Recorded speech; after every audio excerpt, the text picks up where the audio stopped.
This evening, we're looking at an article by the Los Angeles Times dated August 15th, 2022, titled Black Mom Sues LAUSD Over Cotton Picking Project at Elementary School. This happened in 2017, actually. A student was told, not only a student, but a group of students at a school in LAUSD, an elementary school, was told that, hey, you know what, we're going to grow some vegetables, we're going to grow some cotton. And then they did a simulation where the teacher asked some of the students to pick the cotton so they could see what slaves had to deal with and type of work they did back in the 1800s, right, or late 1700s as well.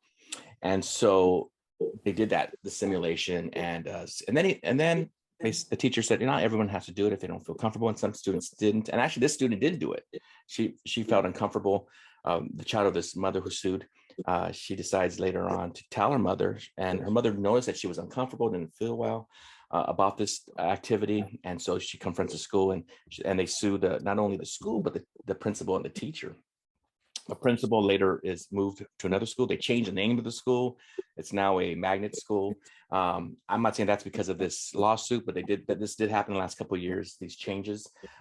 Looking at this situation, Ruben, I've done many simulations over the years, and I have heard of times where teachers have made some mistakes regarding something like this, having them pick cotton, or I think we need to be sensitive as teachers. And I think sometimes teachers are feeling like, hey, this is gonna be a fun project, and without really running it through your administrator, or maybe you don't even have to do that because sometimes they don't catch it, but just to do something where if you know that, not if you know, but if it's going to make someone uncomfortable like this, it's going to make somebody, I know there was one similar to this a few years back. I think it was through the History of Life program, where students were like shackled to a desk, or they tied them up to desks, like they would feel like how slaves would feel, And it's like, well, you don't have to do that. You could do a simulation with talking about it, but not having kids to have to feel like they're slaves or selling them. I'm not sure if you remember when we were in high school, sometimes they had these slave auctions where they would these things.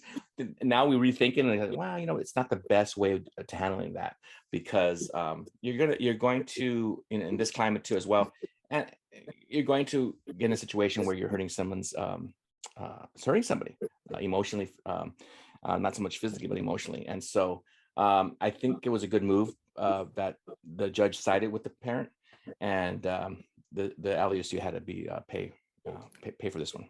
What's your thoughts on this, Rube? I will. At first, when I read it, I was thinking, what are these teachers thinking? And it's one of those things where you want to. It seems very obvious. Yeah. Oh, this feels very racist. This feels very insensitive. But as I was thinking about it, I think that somebody might come in with good motives. Oh, yeah. They're trying to teach this lesson through simulation, and I understand. But I guess my only thing is, my only caution is, if you have second thoughts, just run it by people. I know that some books are now in question because of the language. I'm thinking of Mice and Men that came up this week. A teacher told me that a parent said they don't want their child to hear the N-word because of Mice and Men has that. I understand that. I'm very uncomfortable. We talked about this before. I'm very uncomfortable when it comes to that passage. Yeah. On the other hand, I understand why somebody would say, look, this is the time. There was racism. There was racist language. So I'm a little bit, I have mixed feelings, I guess. I think you always want to side with the side of caution, right? I mean, because I think what you're sharing about the books is a real deal. I think I've read short selections to my students, and they'll say, Mister, there's the N-word here. I said, oh yeah. And then we have that discussion. At least I think it's good to have a discussion with the kids, say, let's talk about the times. And is it, do we understand that this is what the writers, and sometimes it's a writer who is Latino or African-American. You say, well, they're really doing this, to express how they're feeling, right? But yeah, I run I do a couple of simulations a year, and the kids, that's the one thing at the end of the year, they say, we want more of that. They love getting engaged. They love play acting, right? They love getting involved and pretending that they're a part of a country. Or we do a stock market game in my class where I give them money, fake money, and then they see if they would lose it 1929 when the crash happened, right? And so they love doing things like that because it's a game, it's fun, you know. But I would say continue doing things like that. But you said something really important is talk to someone else, talk to another teacher, talk to someone who's more experienced. Sometimes administrators aren't always the best ones either, because they'll be like, they have so many things on their plate, they might just kind of brush off a little bit. But maybe another experienced teacher would say, hey, maybe you might want to rethink that. So I like that.